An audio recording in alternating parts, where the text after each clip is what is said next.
Even after an aggressive free agency, the Jets still have a lot of work to do building their roster. There are needs on both sides of the ball. Fortunately, the team has a pair of top 10 picks in the upcoming NFL draft. But what caliber of player can they expect to get with these picks, and how immediate will the contributions be? We'll talk about all of this and more on today's episode of the Locked On Jets podcast. You are Locked On Jets, your daily New York Jets podcast. Part of the Locked On Podcast Network, your team every day.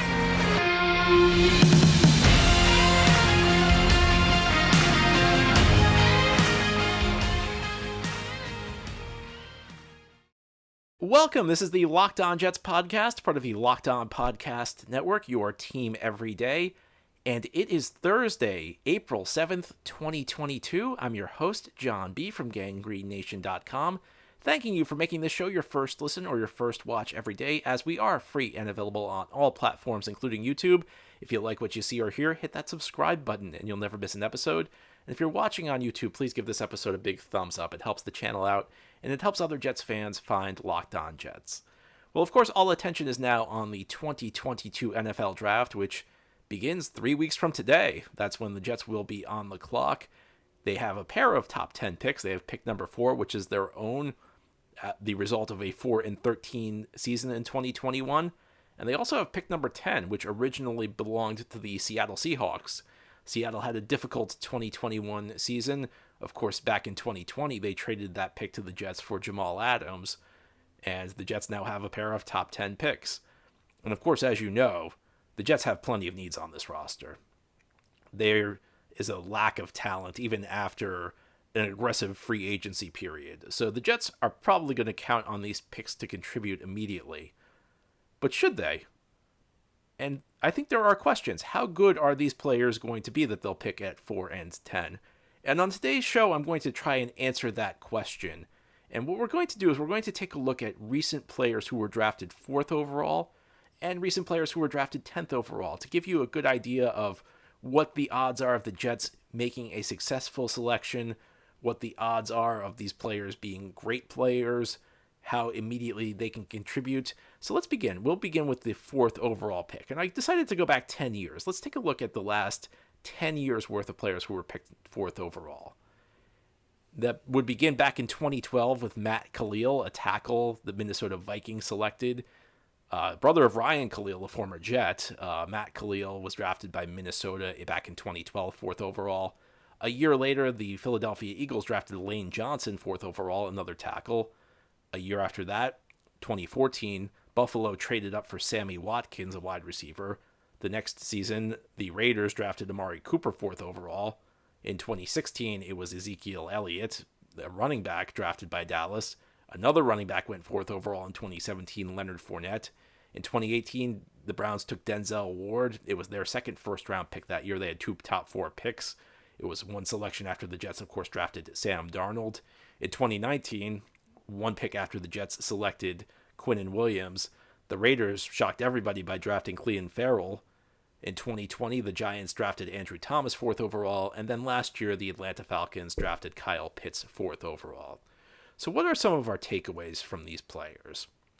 Well, I think drafting 4th overall, your guess would probably be that your odds of drafting a Pro Bowl talent are pretty high. And you'd be right there, because of these 10 players, 6 of them have been selected to at least one Pro Bowl team. So if you look at that, that's a 6 in 10 shot.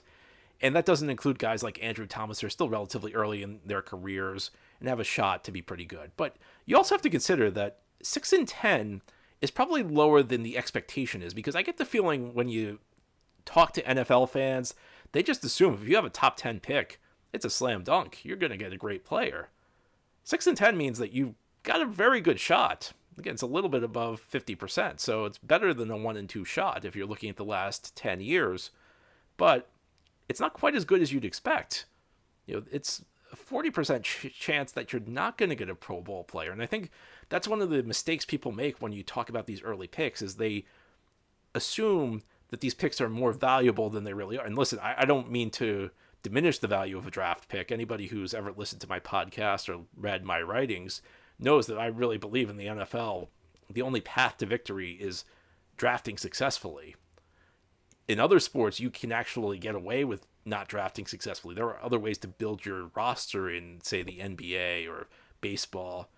There's really only one path to success in the NFL. Now, listen, you can trade picks. Nobody's saying you can't trade picks. Of course, part of building your roster means making smart moves in free agency, but you'll very rarely find a team that has consistent success in this league who doesn't draft effectively.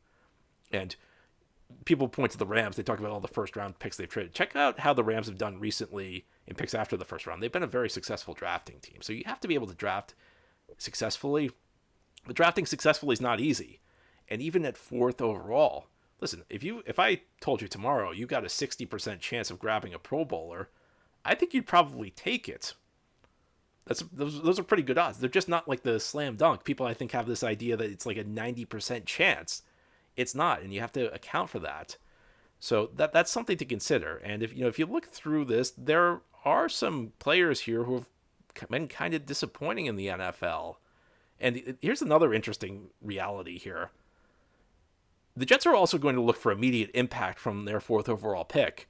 And lots of these guys actually stepped right into the NFL and made an impact on their team. But I look at this list, and there are 3 guys who jump out at me.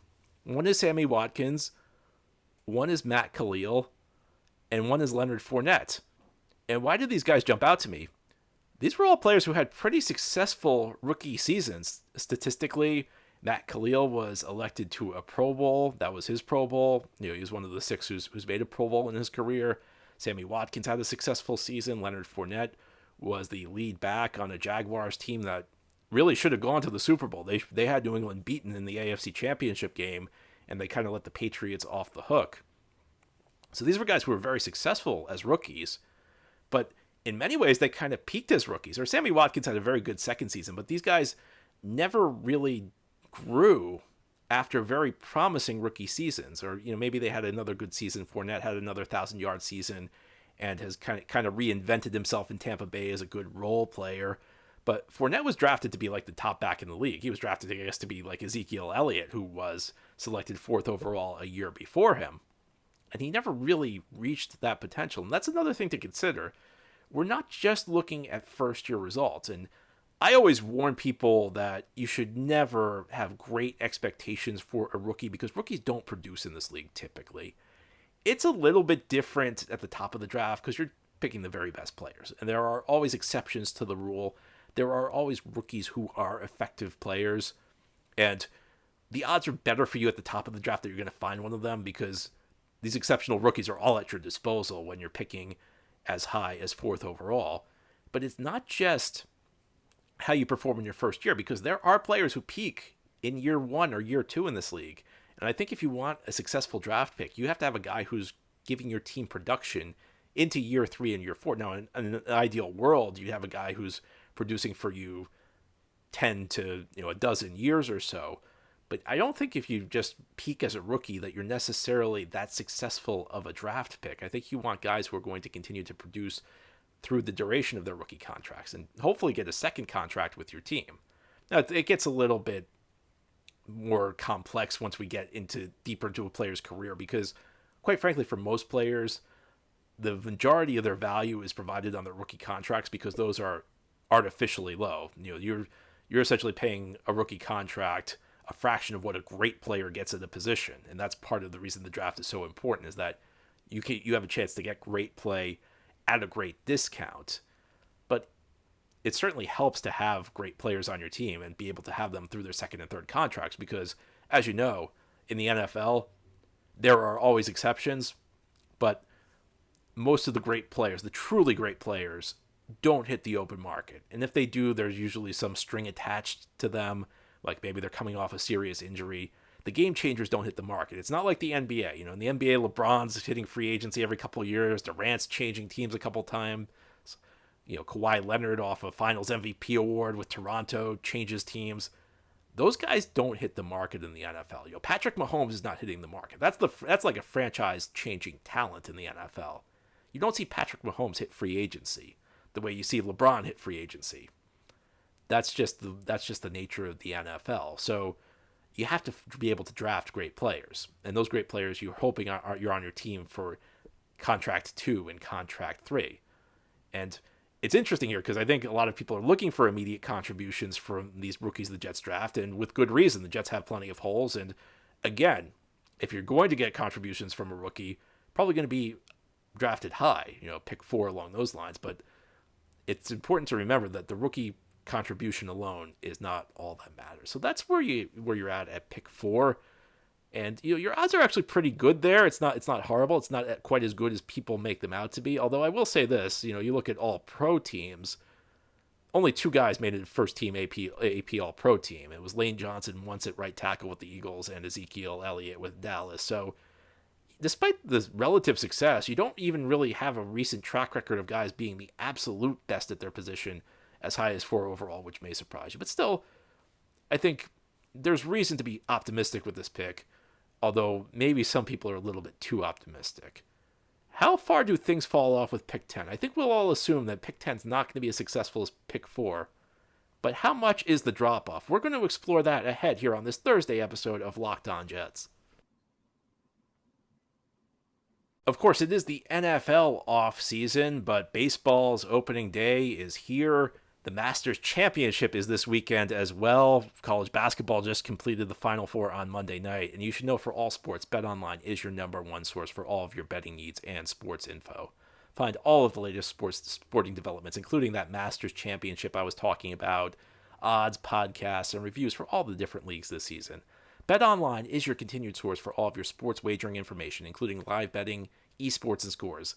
Head to the website today or use your mobile device to learn more about the trends in action. And even though it is off-season, you can actually bet on football. And if you believe in what the Jets have been doing this off-season, they have pretty good odds for you because many of the bettors do not believe in the Jets that highly. In fact, their odds are actually worse than they were at the end of the season. So if you're a big Jets fan who thinks that they're going to the Super Bowl next year, BetOnline is the place for you. BetOnline, where the game starts. Thank you again for making Locked On Jets your first listen every day. Make sure you're following Locked On NFL. Locked On experts covering the biggest stories around the NFL every Monday through Friday in less than 30 minutes. It's free and available wherever you get your podcasts. And on today's episode of Locked On Jets, we're trying to assess just what you can expect from pick 4 and pick 10. And in the first segment, we talked about expectations for pick 4. So now we're going to do the same thing for the 10th overall pick, which the Jets also own. And of course, it's also possible the Jets could trade from one of these picks. You would think at 4 and 10, if there was a trade, it would probably be down. Whereas once we get later to the first round, the Jets have 35, they have 38, they have 69. It's not inconceivable the Jets could package a couple of those picks to try and move up for a third first round pick, but I'd be surprised if the Jets moved up from 10. So let's take a look at 10. Let's see what sort of players the Jets could expect to get from that pick. And again, going year from year, I'll first list the players. In 2012, the 10th overall pick was Stephon Gilmore. A year later, it was Chance Warmack, a guard from Alabama, picked by the Titans. Eric Ibron, tight end, was drafted by the Detroit Lions 1 year later. Todd Gurley, the great running back out of Georgia, was drafted by the Rams 10th overall in 2015. 2016, it was Eli Apple, a corner out of Ohio State, who the Giants drafted. 2017, a guy you may have heard of, the Chiefs traded up for Patrick Mahomes. 2018 was another trade up for a quarterback. This one was, let's just say, less successful. It was Josh Rosen from Arizona. In 2019, another trade up. The Steelers traded up for Devin Bush, a linebacker. 2020, the Browns took Jedrick Wills out of Alabama, a tackle who many people had mocked to the Jets. The Jets took Mekhi Becton the pick later. And then last year, Devonta Smith, wide receiver, was drafted by the Eagles.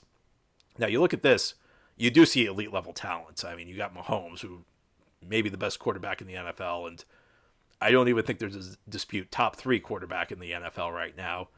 Guy who's on a Hall of Fame trajectory. Todd Gurley, one of the top running backs in the NFL during his career. And Stephon Gilmore, a guy who, especially a couple of years ago, maybe the best defensive player in football a couple of years ago with the New England Patriots. So you have 3 guys who were first-team All-Pros. You have 4 players who made a Pro Bowl, including Eric Ebron. But you got to say, there's the potential for great talent here. And I named you 3 guys who made an All-Pro first team: Patrick Mahomes, Stephon Gilmore, and Todd Gurley. So let's just say I give you a 3 in 10 chance out of finding an All-Pro. Again, that's pretty good. I mean, there aren't many situations in the NFL where you wake up one day and you have a 3 in 10 chance of getting an All-Pro. I like those odds. Those are not horrible odds relative to the rest of the NFL count. I mean, when do you have that good of an opportunity to get an All-Pro? But at the same time, even though it is pick number 10, even though it's a pretty high pick, that's still less than 50%. And the other thing is, when you looked at pick 4, there really were not a ton of guys who were out-and-out failures outside of maybe Farrell. I mean, there were some guys who weren't as great. I mentioned Leonard Fournette, who was kind of more of a role player in the NFL. Andrew Thomas is still relatively young in his career, had a kind of a bad first year, but kind of bounced back in year 2 with the Giants. But there are some outright failures at pick 10 overall. I mean, you want to talk about Josh Rosen. I mean, that's the ultimate failure. Eli Apple. I know Eli Apple's been on some good teams and started with some good teams, but I don't think anybody's going to be happy with a 10th overall pick that turns into Eli Apple. Devin Bush has been very disappointing with the Steelers. Chance Warmack with Tennessee really did not work out. He was a guy who was supposed to be a can't-miss pick. That was supposed to be the safe pick in that draft class. In fact, that whole pick made me reassess how safe guards are, because I was one of the, and unfortunately it was before the podcast. Unfortunately, I wrote about it, so you can find it in the archives on my website. But I was the guy writing how safe guards are, and Chance Warmack maybe changed my mind a little bit. Maybe do a little bit more research into that. And even Eric Ibron, who technically made a Pro Bowl, it's been kind of underwhelming. I mean, he was supposed to be the next great tight end. He was kind of supposed to be, at the time, I think he was kind of viewed on like a Kyle Pitts type of plane, if you remember Kyle Pitts. Maybe not quite as good, but the same type of player, the same type of impact player. And he really has been kind of a disappointment there. So, there's very high outcome. This is one of those picks where the ceiling is very high, but the floor is also very low. And then you have a guy like Devonta Smith, who had a very promising rookie year. Jedrick Wills, who I think has been off to a decent start in his career. So you have all sorts of outcomes here. You have guys who are the absolute best at their position. When you're talking Mahomes, when you're talking Gilmore, when you're talking Gurley, you have guys who, are somewhat promising in Devonta Smith. You have guys who are just kind of okay in Eric Ebron. Then you have the total busts like Eli Apple or Josh Rosen. I know there's some Eli Apple fans out there, but I'm not an Eli Apple fan. I don't think that this is if you're asking me today, you're telling me today the 10th overall pick is going to turn into Eli Apple. Will you sign up for that? You're guaranteed he's not going to be any worse, but you're also guaranteed he's not going to be any better. I'm not taking that deal. So some very disappointing players at 10 overall. But another thing worth noting, if we're talking about immediate impact, Devonta Smith had a very good year this year. And there are a couple players who made an immediate impact. But when we talk about the best players in this group, Mahomes obviously sat his rookie year, which, there were some extenuating circumstances there. It took Stephon Gilmore a couple of years to develop into an elite level player. So if the Jets are looking for immediate impact, you have to keep those expectations in check. And I think if you look at this group of players, you got much less impact from year 1 than you did at pick 4 overall. So pick 4 overall, you got a pretty good shot at getting a guy who's very good, who's going to be very good right off the bat. Pick 10, it seems to me like you got a shot to get somebody who's great, but you also have a pretty low floor with this pick, and it may not happen immediately. So what's all this mean? We've talked about pick 4, we've talked about pick 10. As we close out the Locked On Jets podcast here on this Thursday, we're going to come to some conclusions about these 2 picks. That's ahead here on this Thursday Locked On Jets episode. This is the Locked On Jets podcast here on this Thursday. We are talking about what the Jets can expect from pick number 4 and pick number 10. And we've gone through the last decade of 4th overall picks and the last decade of 10th overall picks. So what are some of the lessons we can learn? Well, the first lesson, I think, is to understand the draft is an imperfect science. Even great GMs miss on picks. And I've listed some picks that were just awful, especially at 10th overall. You're probably going to miss on picks. So what does this mean?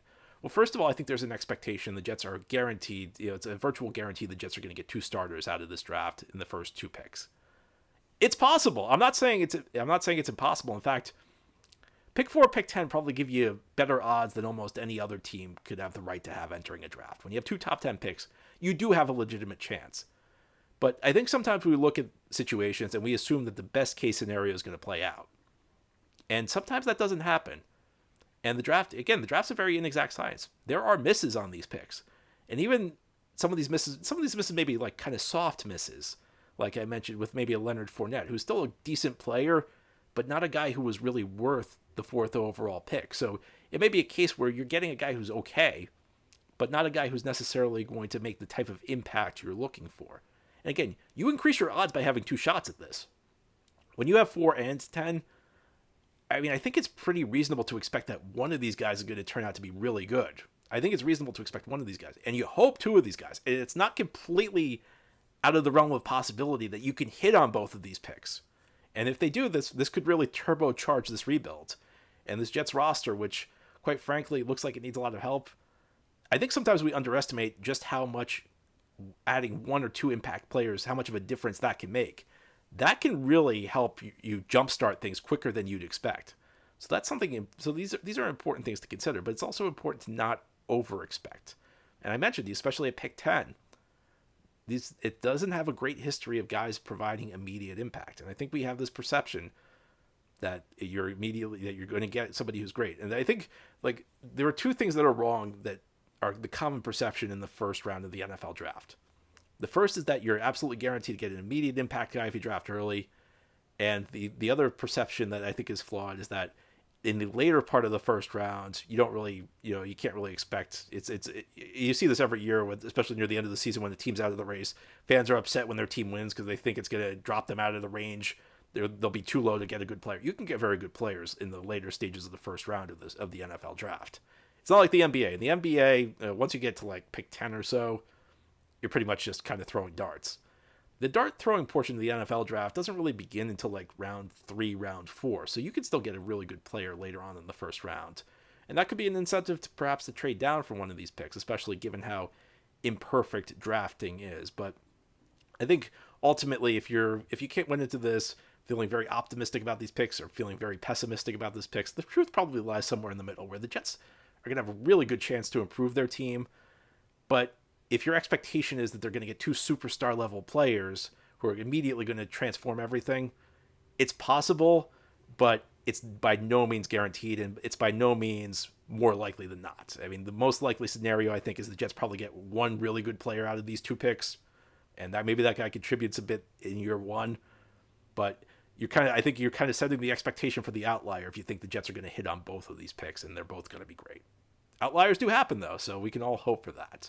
But that's all for today. This has been the Locked On Jets podcast, part of the Locked On Podcast Network. As always, if you enjoy the show, subscribe to it and leave this show a 5-star review if you're listening on a podcast source. And if you happen to be watching on YouTube and like what you see, please give this episode a thumbs up. It helps the channel out, and it helps other Jets fans find this podcast. Hope you have a great Thursday, everybody. We'll be back tomorrow to close out the week.